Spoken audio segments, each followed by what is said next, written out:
Good evening, boys and girls. Our story tonight is Merry Christmas, Curious George by Margaret and H.A. Ray.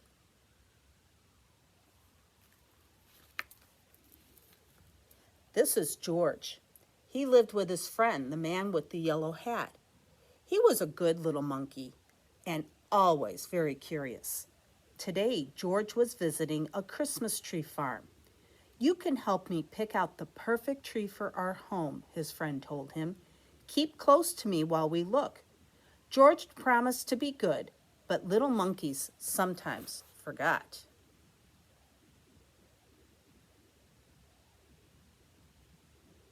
Look at all those trees.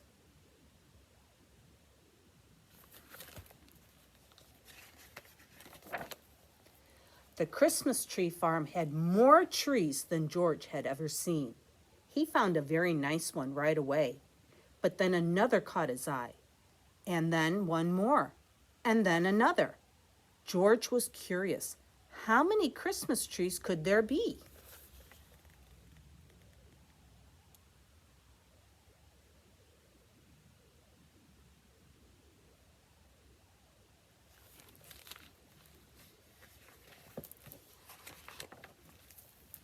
Oh, this one says sold. George could not resist climbing up the tallest tree to get a better view. He looked for the man with the yellow hat, but his friend was nowhere in sight. Two men tromped into the clearing. "There's our tree," one man told the other. The men cut down the tree and loaded it into a truck.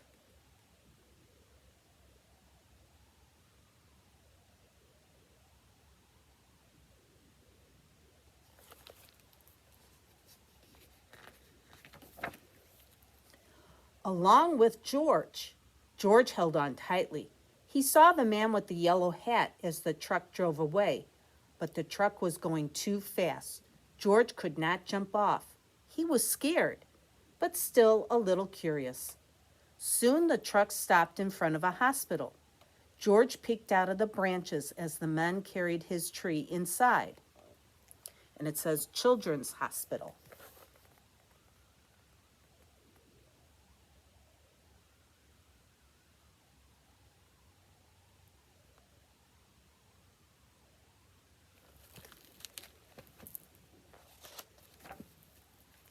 The hospital was a busy place. George jumped out of the tree. There was lots to see and do. He looked at some interesting pictures. He found a jacket and tried it on. He played on a trampoline. That is not a trampoline.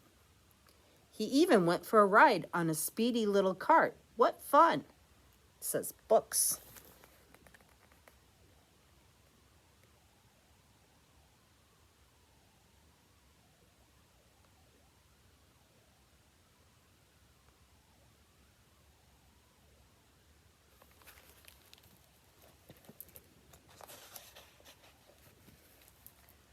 This says tree decorating party today at 3.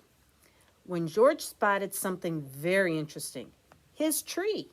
George knew that Christmas trees were supposed to have tinsel and twinkling lights and shining ornaments, but this tree was empty. George thought, and then he had an idea. Uh-oh, look what he's putting all over that tree.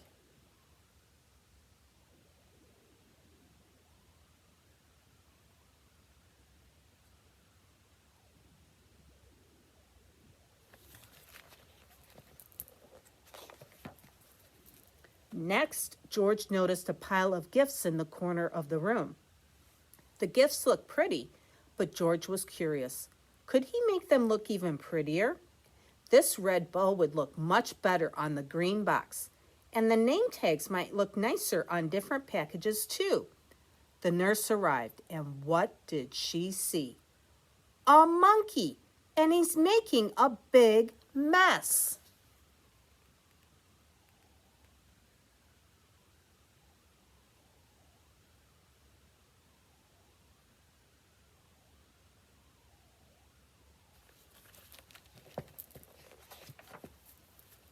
A group of children crowded around the nurse. They were all patients at the hospital. Even though it was almost Christmas, The children were not smiling or looking happy. "Come along," the nurse said, picking George up. "I better get you out of here before you can ruin anything else."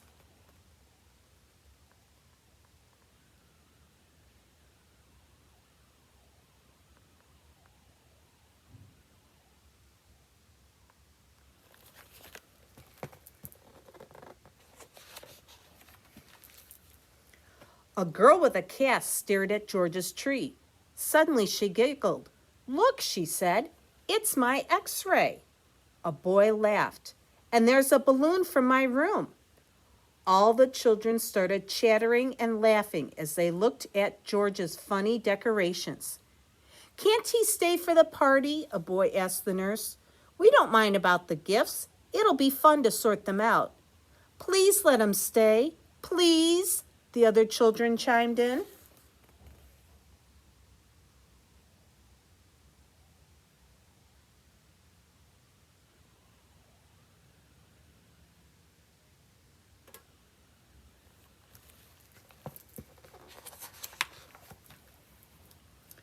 When she saw how happy the children looked, the nurse looked happier too. "I suppose he can stay," she said, "if he promises to help fix the tree." George was happy to help. The children helped too.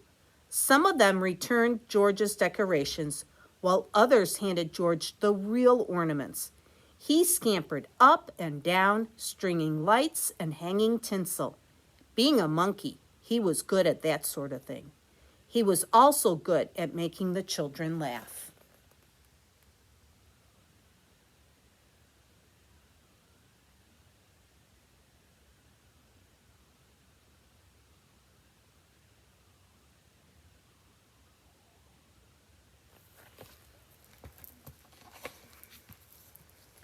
When the tree was finished, George helped open the gifts. He was having such a good time that he completely forgot he was lost, until the man with the yellow hat hurried into the room. "There you are, George," he cried. "I followed that truck all the way here." George was happy to be reunited with his friend. The nurse invited them to both stay for milk and cookies.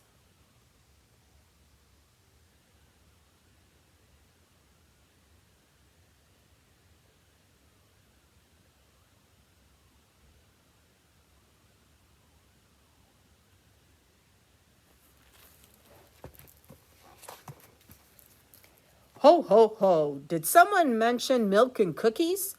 A man in a red suit walked into the room, his belly jingling. He was holding a beautiful gold star. George's eyes widened. It was Santa Claus. "Who would like to put the star at the top of the tree?" Santa asked. "George!" the children cried at once. "Let George do it." George scurried up the tree one last time. He put the golden star in place carefully. "Merry Christmas, Curious George."